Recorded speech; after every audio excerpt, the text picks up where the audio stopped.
morning, Detroit public school teachers called in sick, forcing the closure of 64 schools. Yeah, some say they didn't just call in sick to protest conditions in the district. They are literally sick due to conditions in the schools. 7 Action News reporter Kim Russell live at Spain Elementary Middle School looking into these very disturbing conditions. Kim, what have you found?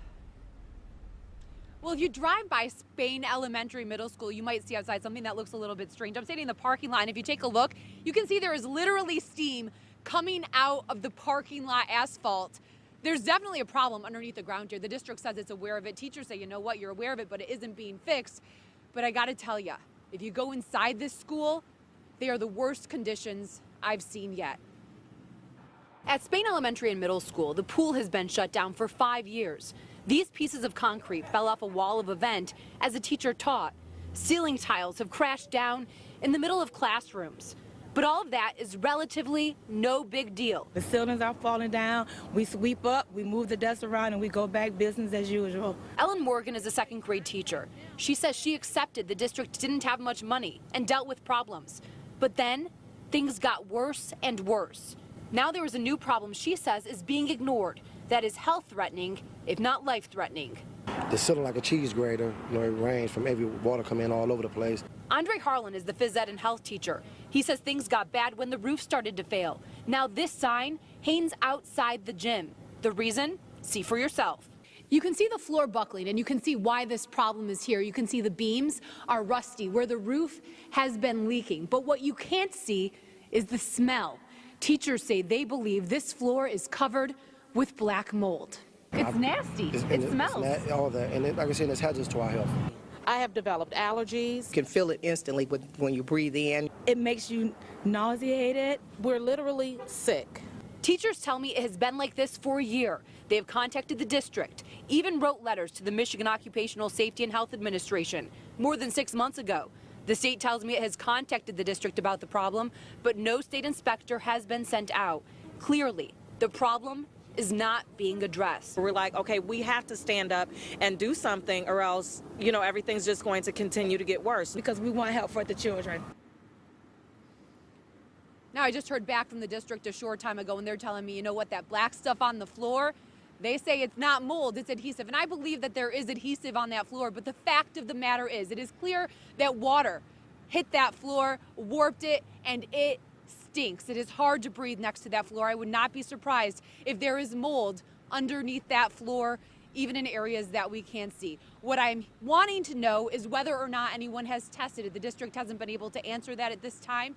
I contacted the city, and I am told that tomorrow health inspectors will be here. They will be looking into it. The mayor even expected to tour the school. He wants to see what I told them about for himself. We will stay on top of this and continue to follow. Reporting live in Detroit, Kim Russell, 7 Action News. Sometimes you got to wonder why. From a big family, if you know me, many of my brothers and sisters went to DPS schools. I have nieces and nephews who attend DPS schools right this minute. I had a sister who taught in the DPS school district. So this story is really personal for me. But everyone takes ownership in this story. I mean, this is our city. These are our kids. And nothing that happens in the city of Detroit won't go by without affecting really all of Southeast Michigan. So this crisis belongs to all of us and cannot continue. We've got to figure out a way to fix our schools, especially what's happening at an elementary and middle school like Spain Elementary and Middle School. I was watching CNN before I came into work today, and again, those deplorable conditions were in the national spotlight.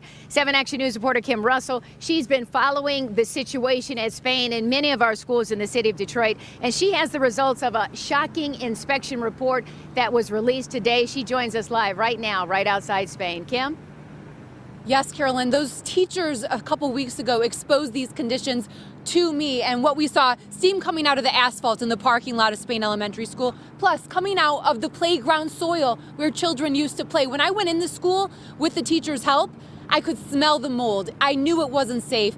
Now, inspection reports are being released that confirm. When the district told me point blank, there is no mold in that building, it lied. I sat down with emergency manager Darnell early to talk to him about how this could happen. The city inspection report is damning and confirms everything we first reported on Action News. Remember that water-damaged gym floor? The report says there's mold growing under the wood flooring and even worse, possible diffusion of mold spores throughout the building. There's evidence of vermin infestation, including fecal matter and animal carcasses in various rooms. There are also broken doors, water leaks, missing tiles, broken glass, more mold and mildew, and heat exhaust spewing onto the playground. It's a shocking report by any measure, except apparently to Emergency Manager Darnell Early. And people have known about the condition of Spain. In an interview last week, he said the district was handling it. We're being responsive when we have issues such as Spain. Although it just came to light publicly, this has been an issue that has been addressed through a plan for a long time. This didn't just happen overnight. Exactly. The district sealed off the gym after my report on the mold, but did nothing about the leaking roof. It seems like by neglecting one issue, you get more issues and more issues. For example, you neglect the roof, and then you get the mold throughout the building. Well, let me just stop you right there. We're not neglecting anything. What we're doing is we're trying to spread the resources that we have to address everything. But don't you have to prioritize building safety? If there are any issues that have been brought to our attention that suggest that any of the students or any of the employees or any of the general public are at jeopardy for being in unsafe conditions, we've addressed those.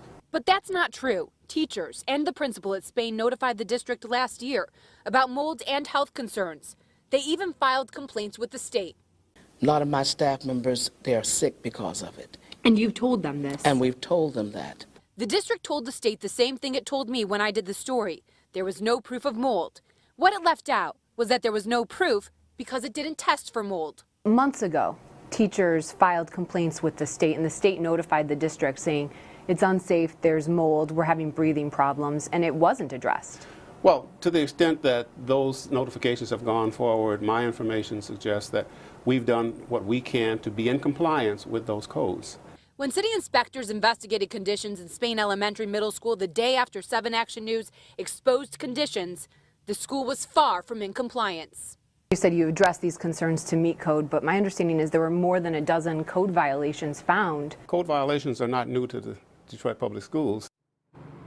Teachers tell me they have been warned, do not let the media in the building again. I gotta tell you, we are committed to exposing problems that are dangerous to kids. And I hope teachers trust me if they see problems that they want addressed that are being ignored. Now, this is not the only thing we talked to Emergency Manager Darnell Early about.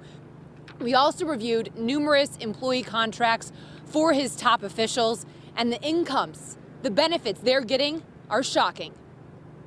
When you look at the size of the district, it's got almost 46,000 students. It's right around 90th in the nation. But when you look at the pay of your administration and your top officials, they're some of the highest in the country. How do you justify that? Well, I haven't seen that, first of all, so, you know, if you say that, and I haven't seen your research, so I'm not trying to justify or not justify anything. And this is some of it. I can let you review it. Do the priorities need to be readjusted in the Detroit Public School District? We talked to the emergency manager about it. The full story tonight at 11. Carolyn? All right, Kim, we certainly look forward to your report coming up tonight on Action News at 11. You've been doing a great job, and some of those reports have really just been mind-boggling to watch right here on Channel 7. Spain Elementary and Middle School was really just one of 11 city reports on health conditions within the schools that were racing towards disaster. The district is more than $500 million in debt and set to run out of money in just over 2 months. But a special Fix My Schools investigation found that doesn't mean tight times for top officials. So tonight, we are holding the man in charge accountable. 7 Action News reporter Kim Russell joins us live from the newsroom. Kim, what'd you find out? We found that top officials in Detroit Public Schools are some of the best paid in the country. While the district says it doesn't have enough money to provide supplies, basic building maintenance, or put teachers in every classroom, it finds cash for executives. And tonight, we have Emergency Manager Darnell Early facing the facts. Last year, in his first budget address as emergency manager for Detroit Public Schools, Darnell Early hit a familiar note. Our employees have indeed been partners and have made those sacrifices. For 5 years now, there's been a 10% wage cut for every employee, like this teacher, who asked to be anonymous to avoid retaliation for speaking out. I cry when I get my paycheck. This teacher brings home about $400 a week to support a family of 4. Can you provide for your kids making the money you make? No, I can't. But while teachers and other employees have sacrificed and many can barely pay their bills, We found top executives are still getting a very sweet deal. We obtained contracts for execs and reviewed salaries at districts across the United States and found the big shots at DPS are among the best paid in the entire country. Take, for example, the executive director of communications, Michelle Zadrowski. On the same day Early delivered his grim budget speech, she inked a one-year contract for more than $160,000. Incredibly, that's more than Los Angeles and Chicago, the second and third largest districts in the United States, pay their PR bosses. Even with the 10% pay cut, she earns more than her counterparts at many districts much larger. Without those sacrifices, our situation would be unmanageable. Detroit has also gone Hollywood when it comes to its chief procurement officer. The purchasing boss in LA makes about $157,000 per year, the same rate DPS signed Medina Noor. And even with the 10% cut, she's better paid than the bosses in Dallas and Philly, districts more than 3 times the size of Detroit. It's a similar story with Steve Wasco, executive director for enrollment. He makes more than the enrollment boss in Chicago, which has 400,000 students. It's a pattern that repeats itself with executives who oversee food, special education, risk management, and charter schools. All rank at or near the top in pay. Our employees have been very understanding and recognizing where we are. But it turns out Darnell Early doesn't want to recognize this. When you look at the size of the district, it's got almost 46,000 students. It's right around 90th in the nation. But when you look at the pay of your administration and your top officials, they're some of the highest in the country. How do you justify that? Well, I haven't seen that, first of all, so, if you say that, I haven't seen your research, so I'm not trying to justify or not justify anything. This is some of it. I can let you review it. No joke, Early wouldn't look at our findings. But it's no laughing matter that high salaries are piling up. Lamont Satchel is the chief innovation officer. He also signed for more than $160,000, which is more than they pay in Boston. Even with the 10% cut, he still rakes in more than the top innovation officer in America's 5th largest district, Clark County, Nevada. It covers Las Vegas and has 300,000 students. For the record, I did try my question another way. How do you justify having people at the top that are so highly paid when the teachers are some of the lowest paid in the country? There have been a number of concessions given, not only by the teachers, but also by the administrators. So, I can't speak to why things were as I found them. 2 things here don't hold up. First, while Early wants to shift blame to other emergency managers, he signed the high salary contracts. Second, there's also no sacrifice for top execs when it comes to benefits. When we look at the benefits packages for the top officials in your administration, they're extremely generous. 25 vacation days, 17 sick days, add in holidays. They're getting 50 paid off days. Why are the benefit packages so generous when it is a financially insolvent district? Well, I don't know that to be the case. Again, you're presenting your research to me and asking me to respond to it.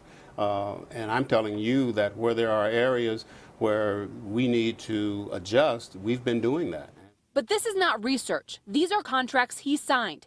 They all include another shocking clause. Every executive can have a second job.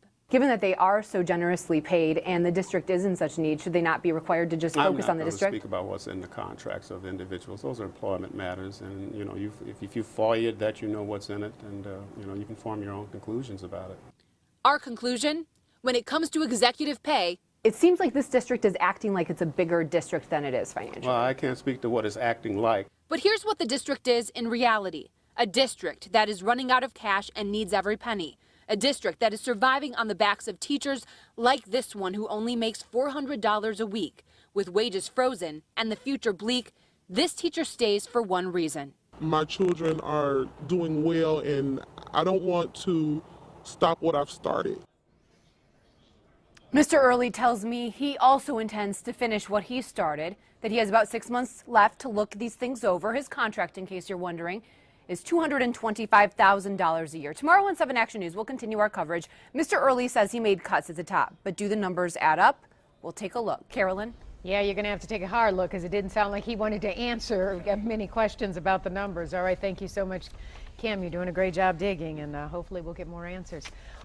Since our story aired last night, I have heard from teachers, parents, and students Plus, lawmakers on both sides of the aisle in Lansing, they say money needs to be put into schools, not into the pockets of top executives. It started with a special Fix My School investigation.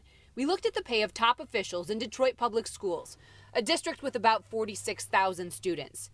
We found DPS execs make close to or more than execs in districts much larger. When you look at the size of the district, it's got almost 46,000 students. It's right around 90th in the nation. But when you look at the pay of your administration and your top officials, they're some of the highest in the country.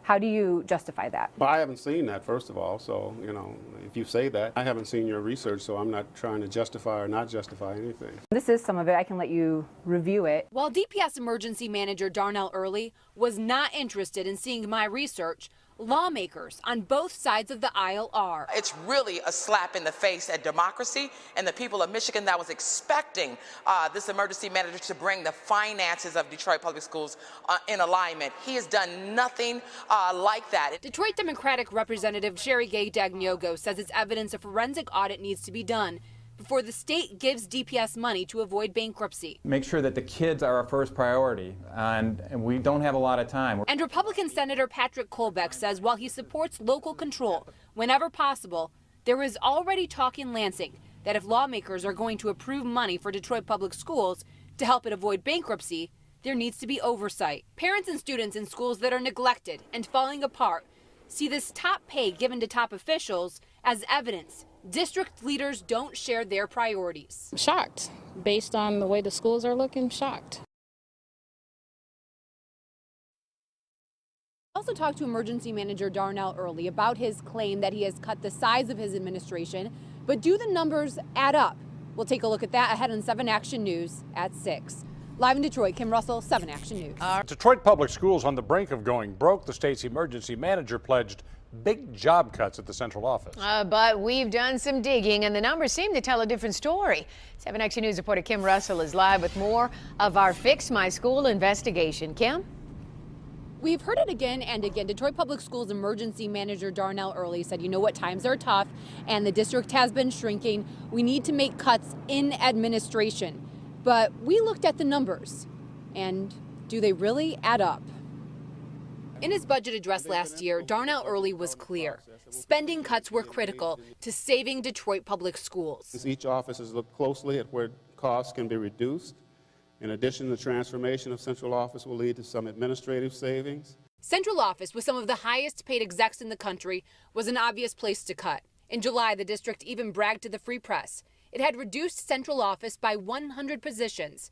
It was a number Early repeated in an interview with Action News. You've talked about cutting administration costs being a big priority for you. What progress are you making? We're making a lot of progress. We just reduced the central office by over 100 positions. But we reviewed every single hiring and firing by Early since he became emergency manager.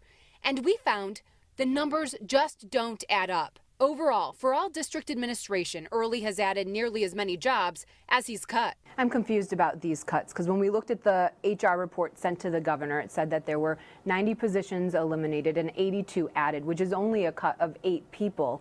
It looks like business as usual. It doesn't look like big cuts are being made. Well, I don't know what data you've looked at, but we've been working for the last 6 months on shifting and eliminating through attrition mostly positions that were in the budget that are no longer there. Looking specifically at central office, Early has cut 77 jobs and added 62 for a total reduction of 15 jobs.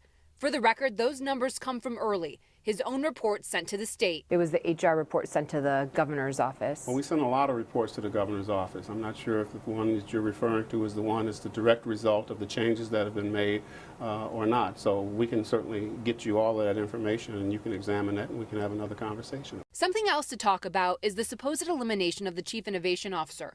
This month, Early reported to Governor Snyder that he cut that position and its sky-high salary of more than $160,000. The thing is, that's flat out not true.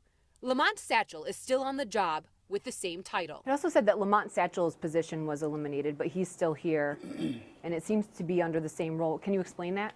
That position was not eliminated from the standpoint of the work that is being done. The title was virtually changed and the job responsibilities were shifted. And even at that, there's less being spent at the cabinet level than there was before.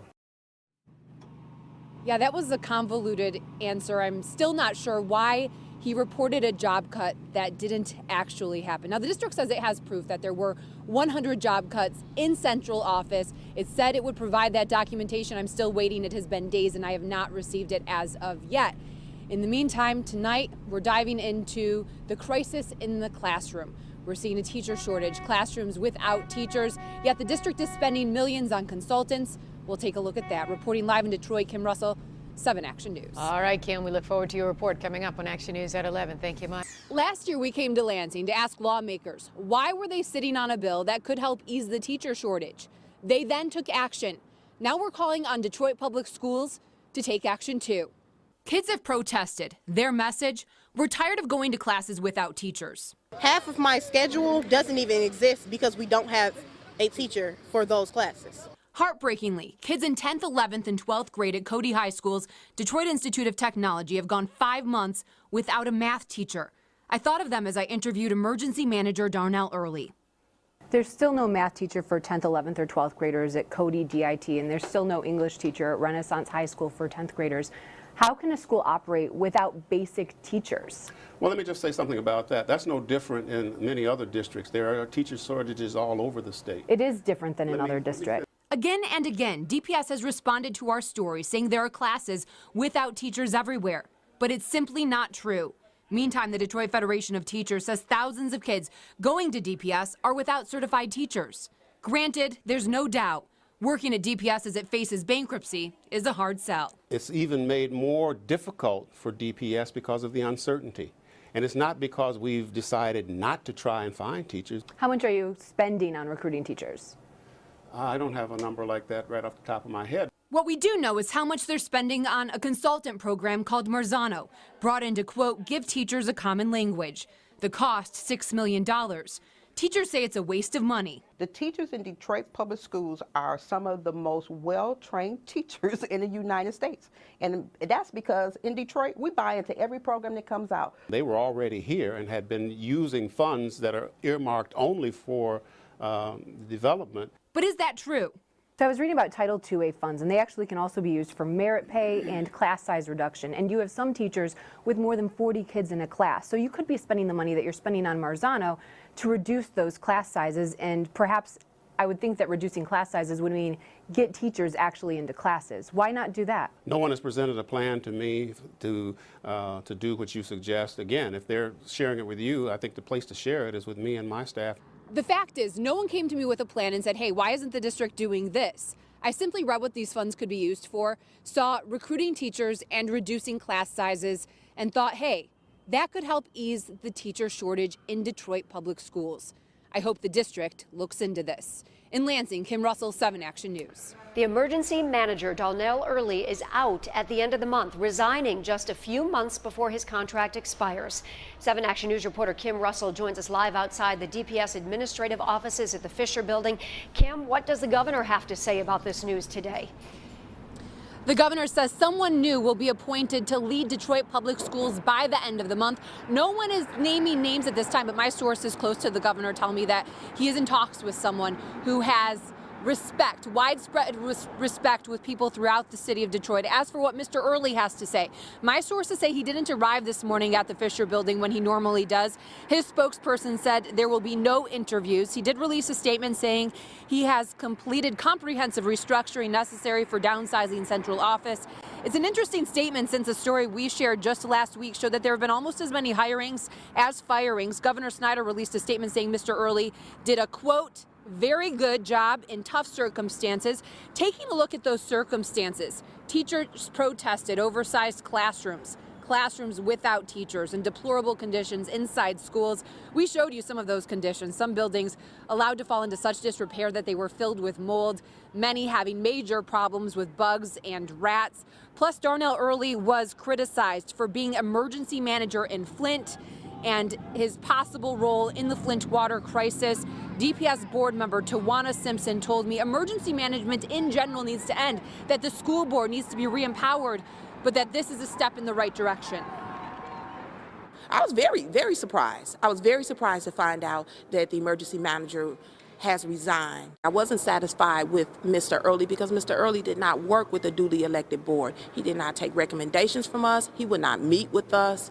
And I don't respect Mr. Early for what he created in Flint, the water crisis that he created in Flint. Now to the issue in Flint. Darnell Early was set to testify before Congress tomorrow about what happened in Flint and the water crisis, his role in it, answering questions before our nation's leaders. We are told he has hired an attorney and is not going to testify. He is refusing. That is what sources are telling us. He wouldn't even answer our questions. I asked him a couple weeks ago about whether he could lead DPS, considering that he also led in Flint. When we're at the sick-out strikes, a lot of the teachers bring up the Flint water crisis. Do you feel like you have credibility with the teachers and your staff because of what happened in Flint? I feel that I'm not going to comment on anything related to that for reasons that are obvious. That was another situation. Now, the governor's office saying that we will have answers by the end of this month as to who will be leading Detroit Public Schools next. We will be following that. Reporting live in Detroit, Kim Russell, 7 Action News. Well, they called on 7 Action News for help fixing their school, and now they are being blessed with the biggest, most generous giveaway on the Ellen DeGeneres Show ever. 7 Action News reporter Kim Russell is live outside Spain Elementary Middle School. And Kim, one word for you, and that is wow. This just shows the power of a story to result in life-transforming change. We told the story of teachers here at Spain Elementary Middle School. First, it resulted in action from the city. They inspected the school. Then it resulted in action from the district. They fixed, for example, the steam line here underneath the pavement that was also making the playground unusable. And now the story is resulting in celebrity action. 1 month ago today, a group of teachers brought only 7 Action News cameras inside Spain Elementary Middle School. They wanted us to help them blow the whistle on deplorable, unsafe conditions left unaddressed by the district. The roof, leaking for years, destroyed the gym and filled the building with mold. We took a risk, put our jobs on the line. A student told me that if you don't stand up for yourself, who will? Since, things have changed. Thank you, Phil. Hi, everybody! Somehow, Ellen DeGeneres heard their story and sent her producers to the school. You and the other teachers don't have books for your students. What do you do because of that? Explain that to everyone. We make copies for our students, but that gets pretty expensive. So we also have some of our parents volunteer, and the parents will make copies for us. But we do whatever we need to do. We don't complain. We just do it because we love our babies. But Ellen didn't just recognize them for their dedication to kids. Also, we know your school needs a new roof. She announced Lowe's wanted to offer not only help fixing the school, but gift cards for teachers, technology, and cash. $500,000. Plus, when Justin Bieber comes to town, he plans to make a donation. We're actually going to give $1 for every ticket to your school. And When we say Kim fix our schools, Kim fix our schools. I love Fix My Schools because we've been dealing with these issues for a long time. Ellen came, everyone knows, across the whole United States of America that Fix My School will fix your school. And I want to say thank you. Now, if you love surprises, you're going to want to watch our story on 7 Action News at 6, because Ellen's producers managed to pull all of this off without telling the district, the teachers, the students, or even the principal beforehand. You'll want to see how they did that. Reporting live in Detroit, Kim Russell, 7 Action News.